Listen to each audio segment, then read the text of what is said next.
기초편 73페이지. 이번에는 오행의 작용에 대해서 강의를 합니다. 그 작용은 상생상극론으로 설명을 합니다. 자, 상생이란 말은 서로 도와준다는 뜻이고, 상극이란 말은 서로 극한다는 뜻인데, 이 극이란 말은 상대방을 무찌른다, 쳐부순다, 이런 뜻이 아닙니다. 그냥 이긴다 하고 생각을 해야 됩니다. 그래야만이 바르게 이해가 됩니다. 그 극한다는 것으로 되지 않죠. 그냥 이긴다고 생각하십시오. 자, 왜 이긴다, 이길 극자거든요. 왜 이긴다고 해석해야 되느냐 하면은 좀 지나다 보면은 그 이유를 알게 됩니다. 이긴다. 자, 그렇게 우선 이해하기를 바라면서 상생상극론 강의 들어갑니다. 자, 하늘은 오른쪽으로 돌죠. 땅은 왼쪽으로 돕니다. 자, 양은 오른쪽으로 돌고 음은 왼쪽으로 돕니다. 자, 하늘이 돈다고 얘기를 하니까 우리가 하늘이 도는 걸 어떻게 알 수가 있습니까? 물론 어지럼증이 오면 하늘이 막 도니까 도는가 보다 생각할 수도 있겠죠. 그런 뜻이 아닙니다. 돈다는 이야기는 하늘에 있는 오행기가 회전을 한다는 뜻입니다. 이 회전은 어떻게 해서 회전이 되느냐? 위에 이제 그 기로서 가득 차 있죠? 이 기가 도는 것은 어떻게 도느냐 하면은 상극, 서로 합하면서 끌어당기고 극하면서 밀어내고 이런 작용을 계속하면서 움직이게 됩니다. 그 회전을 오른쪽으로 한다는 이야기죠, 하늘에서는. 자, 땅은 음이죠. 음이니까 왼쪽으로 돌죠. 왼쪽으로 도는데 우리가 마라톤 중에서도 100m 달리기, 200m 달리기, 이런 그 육상 경기가 있죠. 전부 다 운동장 오른쪽에서 왼쪽으로 돌죠. 왼쪽에서 오른쪽으로 돌지를 않습니다. 왜 그러느냐? 지구는 왼쪽으로 돌기 때문에 도는 방향으로 띄워줘야 제대로 속도가 나옵니다. 만약 오른쪽으로 돌면 어떻게 될까요? 달리기 속도가 늦어집니다. 마치 기차가 달릴 때, 타고 갈 때, 기차가 가는 방향으로 가면은 우리가 걸음이 빠르고 반대 방향으로 걸으면은 빨리 못 가죠. 같은 이치입니다. 아무튼 하늘은 오른쪽으로 돌고 땅은 왼쪽으로 돈다. 상생상합 상극에 의해서 그렇게 운동을 합니다. 상생상극 상합은 나중에 또 자세하게 이야기를 하게 될 겁니다. 그것이 오행의 작용이니까. 성질의 성분은 이미 이야기를 했죠. 이제 작용을 설명할 차례죠. 자, 하늘과 땅이 상생상극 상합작용에 의해서 운동하고 있듯이 자연의 그 모든 것들 역시 철저하게 상생상극에 의해서 존재를 합니다. 먹이사슬이 바로 상생상극 상합작용 현상이라고 할 수가 있습니다. 주제하다시피 오행은 목화, 토, 금, 수의 순서로 작용을 하죠. 하나의 순환 고리를 이루고 있습니다. 이때 각 단계의 오행은 다음 단계 오행의 원칙이 되어서 생하는 작용을 하는데 이것을 상생관계라고 합니다. 자, 이 상생관계.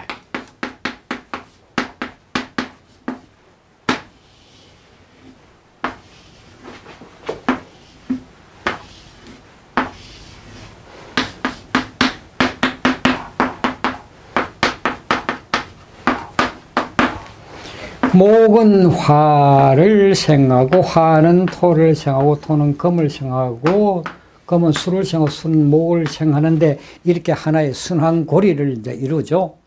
자, 생한다는 것은 마치 어머니가 자식을 낳는 것과 같습니다. 하나의 오행은 다음 단계의 오행에 자신의 기운을 주죠. 목은 화를 생하니까. 다음 단계의 기운을 주지만은 돌려받지를 않습니다. 되돌려받지를 않죠.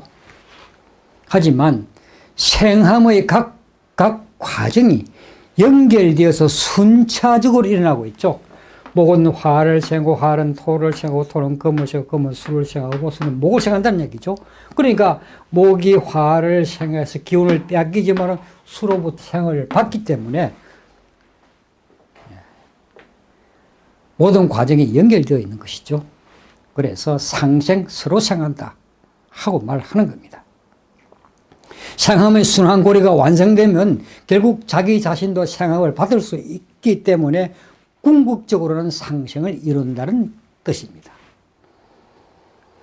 이와 같은 상생작용은 천지 만물의 사랑과 평화를 가져다 주죠. 하늘과 땅의 기운이 상생의 흐름을 타고 있으면 천지가 맑고 고요하고 평화롭죠. 사람과 사람 사이에 상생의 기가 흐르면 서로 사랑하고 행복하며 인체 역시 오장이 상생하면 아주 건강합니다. 각각의 오행은 다음과 같이 다음 단계의 오행을 생합니다. 오장의 상생을 설명하죠. 다시 한번. 목은 화를 생하죠.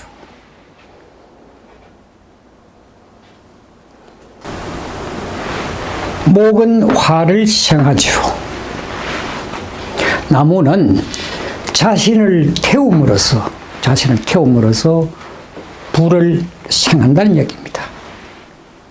즉 나무는요 불이 타오를 수 있는 상황을 적극적으로 만들어 준다는 얘기입니다. 그 다음에 이 화는 토를 생합니다. 그러니까 목생화, 화생토 이렇게 됩니다. 화는 토를 생한다. 불은 재를 만들어서 재를 만들므로써 흙이 되도록 하죠. 흙이 되도록 해줍니다. 다시 말해서 불은 흙이 생성될 수 있는 상황을 적극적으로 만들어준다 이 말입니다. 그러니까 화생토 이렇게 됩니다. 토는 토생 금이죠. 토는 금을 생한다. 토는 금을 생하는데 흙은 오랜 시간 굳어짐으로써 단단하게 뭉쳐서 쇠가 되죠.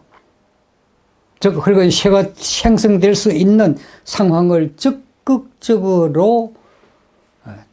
만들어준다.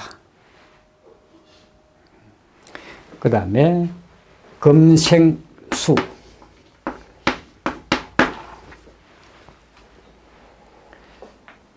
쇠는 습기를 불러들임으로써 물을 생한다. 즉 쇠는 물이 형성될 수 있는 상황을 적극적으로 만들어준다. 이렇게 설명을 할 수 있습니다. 그 다음에 수생목.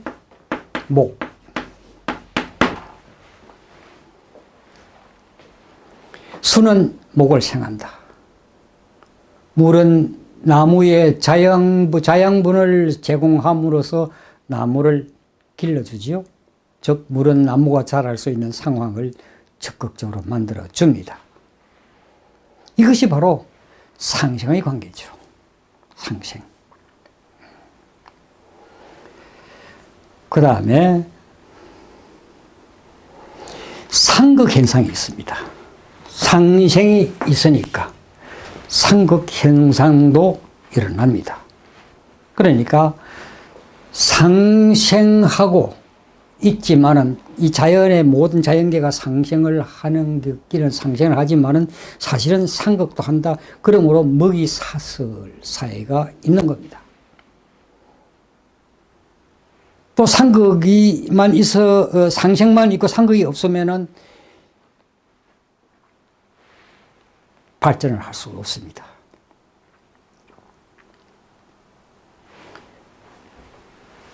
아무튼 그 이유를 상극을 설명을 하면서 이제 자세하게 이야기를 들으면 아마 이해할 수 있을 겁니다. 상극이 없으면은 발전할 수가 없다, 진화할 수가 없다 이야기입니다.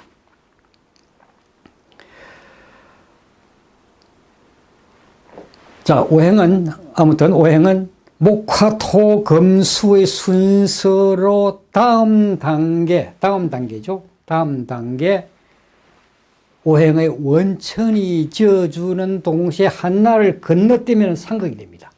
목극토가 되죠. 그러니까 목은 목극토. 다음 단계, 하나 건너서 다음 단계는 토를 극한다 이겁니다. 자, 극한다는 말 아까 뭐라고 했죠? 이긴다는 뜻입니다. 이긴다. 다시 한번 강조하는데 이긴다는 말을, 극이란 말은 이긴다는 뜻이라는 것을 꼭 명심하시기 바랍니다. 이것을 상극관계를 하는데 일반적으로 생과 극은 대립관계의 개념으로만 이해되어서 생은 무언가를 돕는 긍정적인 것으로 생각하고 극은 무언가를 방해하는 부정적인 것으로 여기는 경우가 많습니다. 그러나 극한다는 것은 1차적으로 어떤 대상에 대한 적절한 자극을 주는 것으로 이해하는 것이 적합합니다. 무슨 말이냐면은 목이 토를 극한다는, 이긴다는 이야기는 목이 토의 성분을 흡수하기 때문에 이긴다고 말하지만은 토에 목이 없다면 어떻게 됩니까? 자, 자연에서 보십시오. 나무가 없는 땅, 풀과 나무가 없는 땅은 어떻게 됩니까? 황폐해지죠. 황폐해집니다. 그러니까 극함이 있어줘야 토에 목이 있어줘야 황폐함이 없어지고 오히려 땅이 비옥해진다는 이야기입니다. 그러므로 진화한다는 뜻이죠. 다시 말해서 극한다는 것은 적절한 자극을 줌으로 어떤 대상에 적절한 자극을 줌으로써 내부의 질적 변화를 유도해서 정체성을 찾고 순환은 궁극적으로 상생의 순환을 돕는다는 것입니다.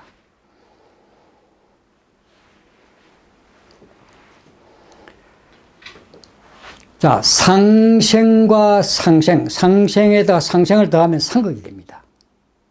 상생 더하기 상생, 상생 더하기 상생은 상극이라는 공식에서도 확인을 할 수가 있죠.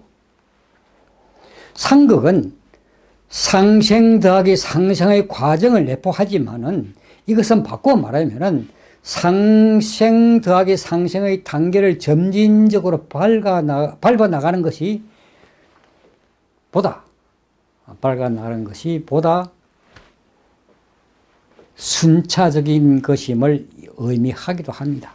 따라서 상극은 2차적으로 필요악으로 이해될 수가 있죠. 상극이라는 작용 자체는 분명 필요한 것이지만 상극이 독자적으로 작용할 때는 충격이 수반됨을 피할 수 없습니다. 따라서 오행의 상극작용은 천지 만물의 대립과 경쟁을 가져다 줍니다. 그러므로 진화하게 됩니다. 하늘과 땅의 기운이 상극의 흐름을 타고 있으면은 천지가 요동치고 사람과 사람 사이에 상극의 기가 흐르면은 서로 경쟁하고 긴장 상태가 되고 자연계의 먹이사슬은 종의 균형을 깨뜨리고 인체 역시 오장이 상극하면 건강에 문제가 생깁니다. 하지만 그렇게 자극을 줌으로 오히려 진화를 하게 된다는 얘기입니다. 자, 목은 간이다. 토는 비장이다는 얘기죠. 흔히 말하는 췌장이죠. 만약에 목에 자극이 없다면 비장은 뭡니까? 야방되어 있죠. 야방되면은 이 비장은 야방되어 있기 때문에 제 멋대로 크거나 줄어들거나 제 멋대로 행동하게 될 겁니다. 그러므로 비장이 병들게 되어 있습니다. 적절한 자극을 줌으로 비장은 더 건강해진다는 얘기입니다. 목은 토를 극한다. 극한다. 이렇게 해석을 하십시오. 목은 토를 적절히 자극해 줌으로써 땅을 비옥하게 만들어준다. 자, 인체에 있어서는 목은 간이고 토는 비장이죠. 간이 적절하게 비장의 기를 눌러줌으로써 비장이 오히려 더 건강하게 힘을 얻는다는 뜻입니다. 그 다음에 화는 자, 토, 목극토, 그 다음에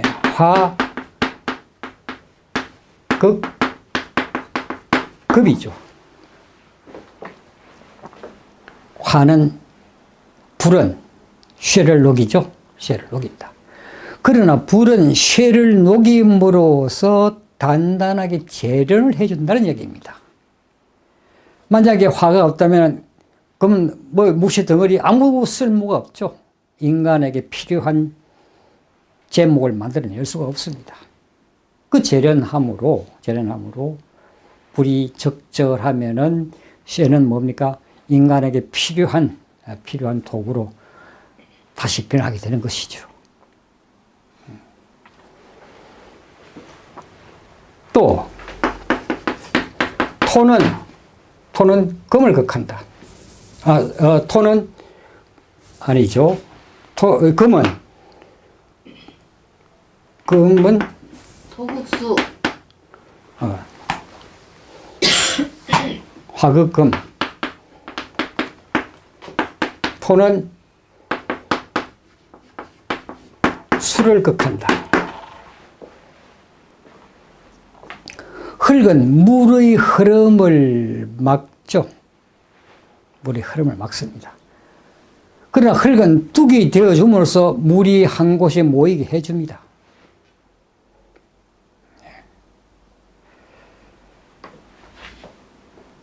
그 다음에 금극목. 금은 목을 극한다. 자, 토극수 이렇게 됩니다. 그냥 금극목 이렇게 되죠. 이렇게 금극목. 금은 목을 극한다. 다시 말해서 나무를 자른다는 얘기입니다. 쇠가 나무를 다듬어 줌으로써 나무는 어떻게 됩니까? 우리가 일상생활에 쓸 수 있는 도구가 되죠. 제목이 되어주죠.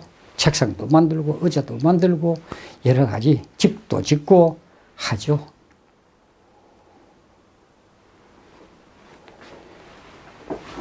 그 다음에 금극목이고 그 다음에 수극화.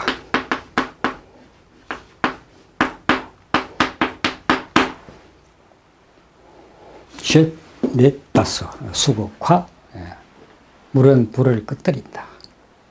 물은 적당한 수분으로 불의 확산을 막고 적절한 화력을 유지해 줍니다.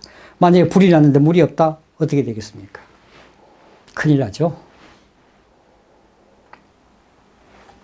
그래서 수가 화를 제어해 준다. 그냥 이긴다. 이렇게 이제 설명을 합니다. 자, 이긴다는 말은, 다시 한번 이 용어를 왜 이긴다, 그걸 이긴다라고 해야 되느냐 하면은 나중에 또 한번 설명을 할 겁니다. 가령 말이죠. 호랑이는 그야말로 자연계의 어둠에 있죠. 모든 짐승은 호랑이 울음소리에 또는 사자의 울음소리에 납작 엎드립니다. 하지만은 자, 가령 호랑이와 늑대의 싸움에서 누가 이깁니까? 호랑이가 이기죠. 호랑이 극 늑대가 되겠죠. 이기기 때문에 그게 됩니다. 하지만은 늑대가 호랑이를 이깁니다. 어떻게 이깁니까? 늑대가 3마리, 4마리 많으면은 호랑이를 이긴다는 이야기입니다. 이때는 반극 현상이 일어납니다. 반극. 무슨 말이냐면은 비록 목이 토를 극하지만은 토가 태고하게 마르면 나무가 자랄 수 없다는 이야기입니다. 마치 여린 나무를 화분에 심어놓고 화분에다가 많은 흙을 부으면 어떻게 됩니까? 그 나무가 꺾어지고 죽죠. 그래서 이긴다 하고 그걸 해석하라고 말을 강조를 한 겁니다. 아무튼 이 상극 현상, 상생, 하지만은 하나를 건너서 상극하고 목은 토를 상극하고 극하고 토는 수를 극하고 수는 화를 극하고 화는 금을 극하고 금은 목을 극하기 때문에 상생이라는 거죠. 나만 극하는 것이 아니라 다른 것도 쭉 극해 주기 때문에 세력의 균형이 맞아서 모두 다 진화를 해야 된다는 얘기입니다. 그런데 이런 것이 없어서 상생하는 관계가 없어서 그냥 일방적으로 토와 목과 토가만 있다 어떻게 되겠습니까? 토가 병들죠. 다시 말해서 간만 크고 위가 작다면은 어떻게 됩니까? 위가 병이 들죠. 병. 그 상극 현상이 있어서 금이 폐가 있어줘야 목을 제거해서 토도 살아나는 거죠. 그래서 상극 관계도 자연계의 먹이 사슬계에서도 어느 하나만 전체를 지배한다면은 어떻게 됩니까? 자연계가 파괴되겠죠. 우리 오장육부도 마찬가지입니다. 서로 제어를 해주기 때문에 건강이 유지되는 것입니다. 그래서 오행은 그렇게 상생상극으로 조화를 얻어야 자연계도 건강하고 인체도 건강하다. 이렇게 결론을 내릴 수가 있습니다. 이번 강의 여기서 마칩니다.